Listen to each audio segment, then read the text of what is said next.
Bonjour, bienvenue dans ce nouvel épisode de mon podcast IMO. On est en live du Rent, le rendez-vous de la PropTech, et j'ai le plaisir de recevoir Olivier Principal. Bonjour. Bonjour Ariane. Olivier, vous êtes président de la FNAIM Grand Paris et membre du bureau exécutif de la Fédération nationale de l'immobilier, nationale justement. Depuis hier, vous arpentez les allées du Rennes. Comment vous percevez l'ambiance ? Écoutez, moi j'ai trouvé que malgré une période de morosité, il y a une très belle dynamique encore cette année sur le Rent. On aurait pu penser que le modèle s'essouffle, mais pas du tout. On a aujourd'hui de gros intervenants, on a un salon très aéré, très dynamique, avec des gens qui ont tous le sourire. Donc une belle réussite pour moi cette édition 2023. Bon, alors les gens ont le sourire et pourtant à l'extérieur la crise est quand même sévère. Les agents immobiliers sont inquiets. Qu'est-ce que vous leur dites ? Il faut de la résilience, il faut du courage. C'est vrai qu'on est passé après une période Covid qui faisait peur et on s'en est sorti. Dans toutes les crises immobilières, les professionnels immobiliers s'en sont sortis. C'est difficile parce qu'on perd du monde, il y a des problématiques financières importantes, liées notamment à une baisse d'activité avec l'attrition des prêts. Il n'y a plus de financement, donc il n'y a plus de transactions. Donc c'est vrai que je pense que cette bouffée d'air au sein du Rent, pardon, c'est quelque chose d'important. Et ce que je veux vous dire aux professionnels, c'est que c'est le moment de ne pas s'isoler et de ne pas rester seul. C'est en travaillant à plusieurs, notamment en étant assisté par un syndicat professionnel comme la FNAIM, qu'on peut arriver à échanger, obtenir des tuyaux, collaborer avec des confrères pour renforcer son activité et permettre de continuer à garder le moral le temps que tout ça s'éclaircisse. Et ça va prendre combien de temps, ça, selon vous ? Alors, on n'a pas la boule de cristal. On sait que malheureusement, la baisse des taux d'intérêt n'est pas prévue pour tout de suite. Donc l'année 2024 va être encore rigide. Il faut quand même s'y préparer. Et il vaut mieux le dire et avoir une bonne surprise comme on l'a eu pour le Covid, pour cette sortie de confinement, et se dire qu'on va pouvoir avoir des jours meilleurs le plus tôt possible.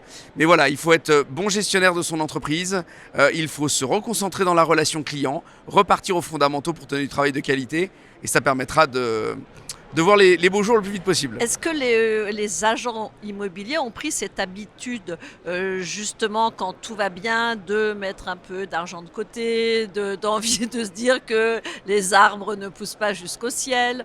Est-ce que là, vous avez un travail de pédagogie en tant que syndicat ? C'est une excellente question, Ariane. En réalité, pendant des années, le marché a été extrêmement volumineux. On a eu de l'effervescence en permanence. Et donc, du coup, je pense qu'il y a eu une tendance à travailler sur des acquis. Voilà. Sauf que ceux qui sortent la tête de l'eau aujourd'hui, c'est ceux qui ont mis des réserves financières de côté. Ça va peut-être rappeler aussi dans les fondamentaux de la gestion d'une entreprise que lorsqu'on fait du résultat, certes on investit, mais surtout on constitue des réserves de trésorerie solides parce que la transaction est un marché en dents de scie. Et donc du coup, ça va rappeler un peu les fondamentaux. Alors les agents immobiliers, ils souffrent parce que, évidemment, il n'y a pas les transactions sont en chute. Ceux qui ont de la trésor devant eux sont peut-être un peu plus sereins que les autres. Enfin, toujours est-il qu'on observe une montée des défaillances d'entreprises au cours de l'été. Est-ce que vous avez des chiffres ? Et puis surtout, la rentrée, comment ça s'est passé et comment vous voyez la fin de l'année à ce niveau-là ? Alors je vais vous dire, la rentrée, elle s'est passée où personne n'a le baume au cœur. Je crois qu'il y a une espèce de pression lourde qui dure depuis un certain temps. C'est vrai que les remboursements de PGE, ça fait mal dans les entreprises quand on n'a pas de revenus. Et même quand on a de la trésorerie de côté, cette réserve de sécurité qui s'amenuise mois par mois, ça fait prendre des décisions un petit peu difficiles à des confrères qui nous disent tant pis, je vais peut-être mettre la clé sous la porte maintenant et revenir sur le marché quand il ira mieux. Je pense qu'il faut garder vraiment confiance. Ces défaillances, elles sont là. Ça a toujours été le cas. Je veux dire, dès qu'on a une période de restriction, c'est comme ça. Mais restons confiants, travaillons à plusieurs. Et ce moment sera vite oublié, je l'espère. L'immobilier est une valeur refuge, les clients s'en détourneront pas. Dernière question, est-ce que ça veut dire aussi qu'il y a eu trop d'ouverture d'agences ces derniers mois ? Il y a une euphorie. Je vais dire la promotion publicitaire du métier d'agent immobilier qui, à mon sens, a mieux démocratisé le métier, a laissé penser pour certains que l'immobilier c'était facile.